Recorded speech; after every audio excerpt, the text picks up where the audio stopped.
প্রিয় শিক্ষার্থী বন্ধুরা, আবারও চলে আসলাম তোমাদের মাঝে ভূগোল ও পরিবেশের আরও একটা ক্লাস নিয়ে। এই ক্লাসে তোমাদেরকে ভূগোল পরিবেশের প্রথম অধ্যায় থেকে অনেক কিছু শেখানোর চেষ্টা করবো। চলে আছে মূল পড়ায়। ভূগোলের ইংরেজি হচ্ছে জিওগ্রাফি, আর পরিবেশের ইংরেজি হচ্ছে এনভায়রনমেন্ট।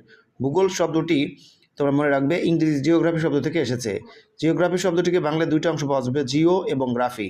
জিও অর্থ ভূ বা পৃথিবী, আর গ্রাফি অর্থ বর্ণনা। সুতরাং জিওগ্রাফি অর্থ পৃথিবীর বর্ণনা। আর এই যে পরিবেশ, আমাদের চারপাশে যা কিছু আছে তাকেই কিন্তু পরিবেশ বলে, তাই না?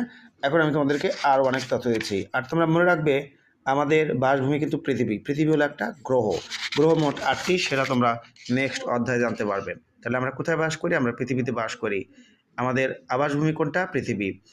আর যদি প্রশ্ন আসে যে ভূগোল কাকে বলে, মানুষের আবাসভূমি হিসেবে পৃথিবীর বর্ণনাই হলো ভূগোল। ভূগোল শব্দটা কোন শব্দ থেকে আসছে জানো? এই যে জিওগ্রাফি শব্দ থেকে আসছে। জিওগ্রাফি শব্দটা ইংরেজি।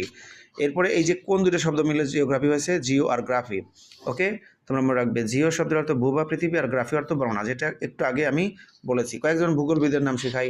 অধ্যাপক ম্যাকনি, তারপরে হচ্ছে অধ্যাপক ডাডলি স্ট্যাম্প, অধ্যাপক কার্ল রিটার, এরপরে হচ্ছে এই যে Richard Hartshorne, Alexander von Humboldt. আর তোমরা মনে রাখবে যুক্তরাষ্ট্রের ওয়াশিংটন ডিসির বিজ্ঞান একাডেমি 1965 সালে ভূগোলের একটি সংজ্ঞা দিয়েছে, ঠিক আছে? আর প্রকৃতির সকল দান কিন্তু মিলেমিশে তৈরি হয় হচ্ছে পরিবেশ। পরিবেশ কয় প্রকার জানো? পরিবেশ হচ্ছে 2 প্রকার। শিক্ষার্থী বন্ধুরা, তোমরা মনে রাখবে পরিবেশ 2 প্রকার। আর পরিবেশের একটা সংজ্ঞা দিয়েছে, দেখো, পরিবেশ বিজ্ঞানী আর্মস। তার মতে হচ্ছে জীব সম্প্রদায়ের পারিপার্শ্বিক, জৈব ও প্রাকৃতিক অবস্থাকে পরিবেশ বলে। অপরদিকে সিসি পার্কি বলছে পরিবেশ বলতে স্থান ও কালের কোনো নির্দিষ্ট বিন্দুতে মানুষকে ঘিরে থাকা সকল অবস্থার যোগফলকে বোঝায়। আচ্ছা, এখন তোমাদেরকে আরও কিছু শেখাই। সেটা হচ্ছে এই যে দেখো, পৃথিবীর প্রায় 3/4 কিন্তু সমুদ্র। তোমরা যদি কখনো প্রশ্ন আসে যে পৃথিবীর কত শতাংশ সমুদ্র, তাহলে উত্তর লিখবে 3/4। এরপর হচ্ছে যদি বলে প্রশ্ন আসে যে সমুদ্রবিদ্যার ইংরেজি কী? ওশিয়ানোলজি। আর হচ্ছে এই জলবায়ুর ইংরেজি কী? ক্লাইমেট। আবহাওয়ার ইংরেজি কী? ওয়েদার, ঠিক আছে? আর জীব ভূগোলকে বলা হয় বায়োজিওগ্রাফি।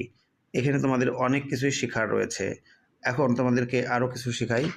এই দেখো, প্রাকৃতিক ভূগোল কাকে বলে? ভূগোলের যে শাখায় ভৌত পরিবেশ ও এর মধ্যে কার্যরত বিভিন্ন প্রক্রিয়া অন্তর্ভুক্ত থাকে তাকে প্রাকৃতিক ভূগোল বলে। অপরদিকে সংখ্যাতাত্ত্বিক ভূগোল, এই ভূগোলের এই শাখায় কী করা হয়? সংখ্যাতাত্ত্বিক কৌশল ও মডেল ব্যবহার করে প্রমাণার্থ পরীক্ষা করা হয়। আর পরিবহন ভূগোলে কী করা হয়? সরকারি বেসরকারি যাতায়াত ব্যবস্থা এবং মানুষ ও পণ্যের এক স্থান থেকে অন্য স্থানের স্থানান্তর সম্পর্কে আলোচনা করা হয়। নগর ভূগোলটা ইম্পর্টেন্ট। এই নগর ভূগোলের এই শাখায় কী করা হয়? নগরের উৎপত্তি ও বিকাশ, নগর ও শহরের শ্রেণীবিভাগ, নগর পরিবেশ, শহরের কেন্দ্রীয় এলাকা, নগরীয় বস্তি ইত্যাদি বিষয় নিয়ে আলোচনা করা হয়।